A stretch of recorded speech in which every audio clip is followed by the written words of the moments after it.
హైదరాబాద్కు తలమానికమైన ఉర్దూ యూనివర్సిటీని కాంగ్రెస్ సర్కార్ నిర్వీర్యం చేసే ప్రయత్నం చేస్తోందని బీఆర్ఎస్ కార్యనిర్వాహక అధ్యక్షుడు కేటీఆర్ విమర్శించారు. ఉర్దూ విశ్వవిద్యాలయ భూములకు సంబంధించి ప్రభుత్వ నోటీసుల నేపథ్యంలో ఆ యూనివర్సిటీ విద్యార్థులు కేటీఆర్తో నందీనగర్లోని ఆయన నివాసంలో కలిశారు. పలు అంశాలపై చర్చించారు. యూనివర్సిటీలో అన్యాక్రాంతమవుతున్న భూములను కాపాడాలని విజ్ఞప్తి చేశారు. వర్సిటీ భూములను రియల్ ఎస్టేట్ అవసరాల కోసం ఉపయోగించుకోవాలనుకుంటోందని కేటీఆర్ ఆరోపించారు. యూనివర్సిటీ 50 ఎకరాల భూమిని అక్రమంగా తీసుకోవాలని చూస్తోందన్నారు. రాష్ట్ర ప్రభుత్వం సీరియల్ కిల్లర్ల తరహాలో సీరియల్ ల్యాండ్ స్నాచర్గా మారిందని తీవ్రస్థాయిలో విమర్శలు గుప్పించారు. సెంట్రల్ యూనివర్సిటీ వచ్చిందే హైదరాబాద్కి తెలంగాణ మొదటి దశ పోరాటం తర్వాత ఇక్కడి విద్యార్థులకు ఇక్కడి ప్రజలకు ఇచ్చిన హామీల్లో భాగంగా హైదరాబాద్ సెంట్రల్ యూనివర్సిటీని ఏర్పాటు చేశారు. ఆ తర్వాత క్రమంలో మరొక సెంట్రల్ యూనివర్సిటీ మరి అబుల్ కలాం గారి పేరు మీద పెట్టిన మను కూడా పెట్టారు.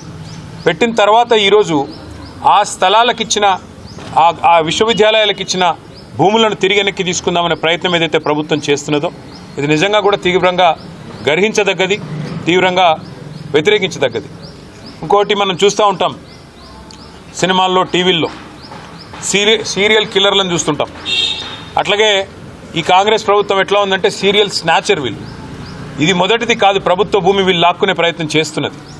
మీకు గుర్తుండాలి, ప్రొఫెసర్ జయశంకర్ గారి పేరు మీద ఉన్న వ్యవసాయ విశ్వవిద్యాలయం నుంచి 100 ఎకరాల స్థలాన్ని తీసుకున్నారు.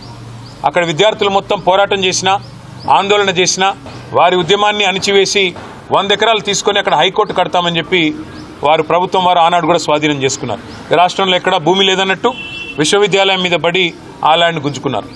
ఆ తర్వాత హైదరాబాద్ సెంట్రల్ యూనివర్సిటీలో కూడా ఇదే రకమైన రియల్ ఎస్టేట్ దందా, ఇదే రకమైన రియల్ ఎస్టేట్ వ్యాపారం అక్కడ కూడా చేసే ప్రయత్నం చేసి 400 ఎకరాలు అక్కడ మరి యూనివర్సిటీ భూమిని కూడా తీసుకునే ప్రయత్నం చేస్తే చివరికి సుప్రీంకోర్టు చీఫ్ జస్టిస్ ఆయన స్వయంగా బిఆర్ గవాయి గారు, ఆయన గ్రీన్ బెంచ్ కూడా ఆయనే చూస్తారు కాబట్టి సుమోటోగా ఆయన తీసుకొని ఆదేశాలు ఇచ్చేదాకా వీళ్ళు ఇక్కడ రాష్ట్ర ప్రభుత్వం పట్టించుకోలేదు, కేంద్ర ప్రభుత్వం కూడా పట్టించుకోలేదు.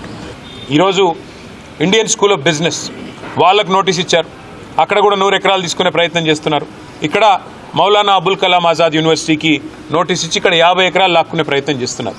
ఇది ఒక రియల్ ఎస్టేట్ బ్రోకర్ వ్యవహారం మాదిరిగా ఈ ప్రభుత్వం పనితీరున్నది తప్ప విద్యా సంస్థల్ని, విశ్వవిద్యాలయాల్ని ముందుకు తీసుకుపోవాలన్న సోయి కానీ ఇంగితం కానీ లేదు.